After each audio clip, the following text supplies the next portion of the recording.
Hello guys. नमस्कार। आपका हमारे YouTube channel DK FX official में आपका स्वागत है। आज हम बात करने वाले हैं कैंडल्स के बारे में। देखिए, ट्रेडिंग में कैंडल्स एक बहुत ही अहम रोल निभाता है। अगर हम कैंडल्स के मूवमेंट को, कैंडल्स के फॉर्मेशन को अगर हम समझ गए तो हमारे ट्रेडिंग हमारे लिए काफ़ी इजी हो जाएगा। ठीक है, मेन कैंडल्स का ही खेल है। ठीक है, तो आइए हम समझते हैं कैंडल्स के बारे में। ठीक है, कैंडल्स के द्वारा हर एक चीज पता लगाया जा सकता है। इसमें लिक्विडिटी कितना है, मार्केट किस ट्रेंड में जाने वाला है, up trend, down trend, sideways किस ट्रेंड में जाने वाला है, सब कुछ हम कैंडल्स के फॉर्मेशन से पता लगा सकते हैं। ठीक है, तो सबसे पहले हम वो देखेंगे कि कैंडल में क्या क्या देखना पड़ता है। तो मान लीजिए एक कैंडल है, ये एक कैंडल है, तो इसमें क्या क्या चीज होगा, इसमें क्या क्या चीज हमें देखना पड़ता है। एक मिनट, मैं कैंडल्स बना लेता हूँ।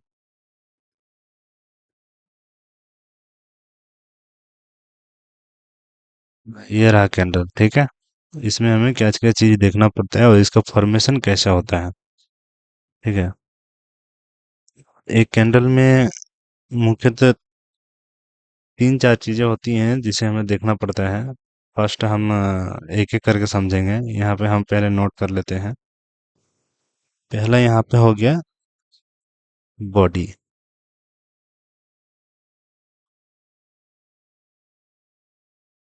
कैंडल का बॉडी।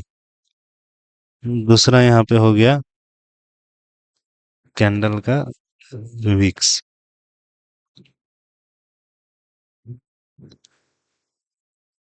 तीसरा यहाँ पे हो गया कैंडल का ओपनिंग प्राइस।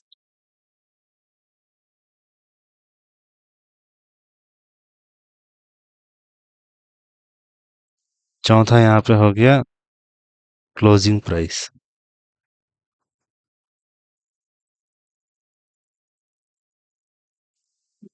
यहाँ पे पांचवा हो गया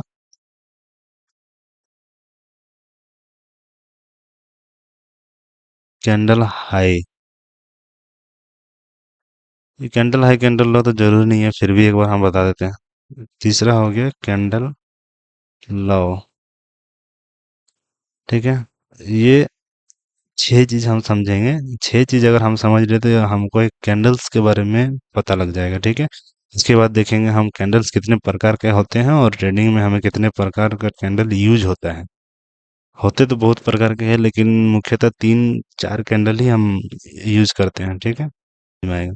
सबसे पहले हम ओपनिंग प्राइस और क्लोजिंग प्राइस को समझेंगे। ठीक है, उसके बाद हमें बॉडी समझ में आएगा। तो यहाँ पे आप थोड़ा ध्यान दीजिएगा। यहाँ से आपको मैं लाइव एग्जांपल के साथ समझा रहा हूँ। यहाँ पे एक कैंडल का फॉर्मेशन हो रहा है। ये बिटकॉइन का चार्ट है, ये बिटकॉइन का रेट है।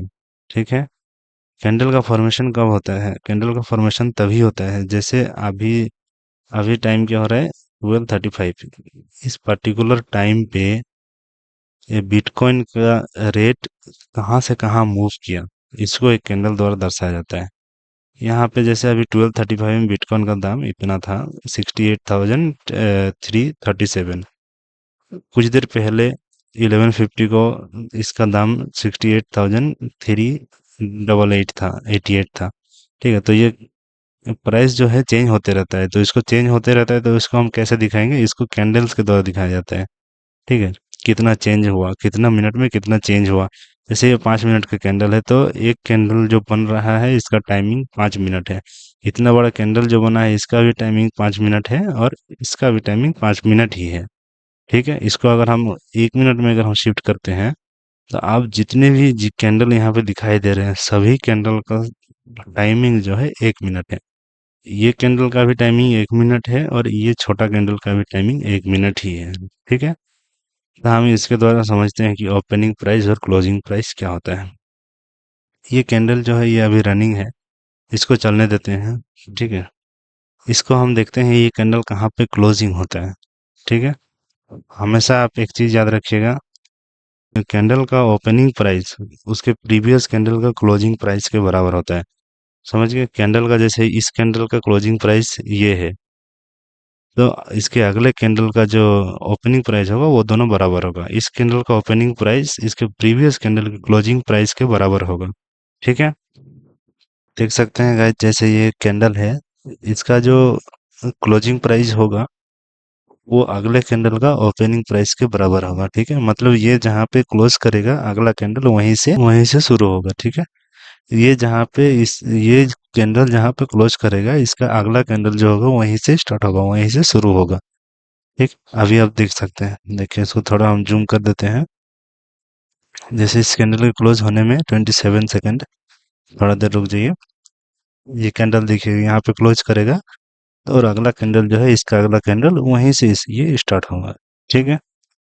ओपनिंग प्राइस और क्लोजिंग प्राइस आपको समझ में आ गया होगा। ठीक है? आप देख सकते हैं, थोड़ा सा वेट करेंगे।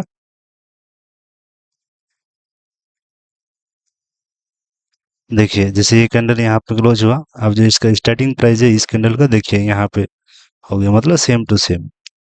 ठीक है? तो आप ओपनिंग प्राइस और क्लोजिंग प्राइस में कोई डाउट नहीं होगा, आप इतना समझ गए होंगे। ठीक है? अगला है यहाँ पे कैंडल का बॉडी। एक कैंडल में बॉडी का क्या रोल होता है? अगर आप देखेंगे तो कैंडल में बॉडी और कैंडल में विक्स का बहुत रोल होता है। ठीक है? तो बॉडी हम किसको बोलते हैं? जैसे कैंडल बन रहा है, तो एक कैंडल बन रहा है तो उसमें दो चीज होता है, जो कि पहले हम बता चुके हैं, ओपनिंग प्राइस और क्लोजिंग प्राइस। जैसे ये कैंडल बना था, इस कैंडल का आप यहाँ पे बता सकते हैं इस कैंडल का ओपनिंग प्राइस कौन सा होगा। तो इस कैंडल का ओपनिंग प्राइस देखने के लिए हम इसके पिछले कैंडल का, इसके प्रीवियस कैंडल का क्लोजिंग प्राइस देखेंगे। ये कैंडल कहाँ पे क्लोज हुआ? यहाँ पे। अब ये कैंडल यहाँ पे क्लोज हुआ, मतलब इसके अगले कैंडल का ओपनिंग प्राइस ये है। तो इसके ओपनिंग प्राइस और उस कैंडल के क्लोजिंग प्राइस के बीच का जो हिस्सा है वो उस कैंडल का बॉडी हो गया। ठीक है?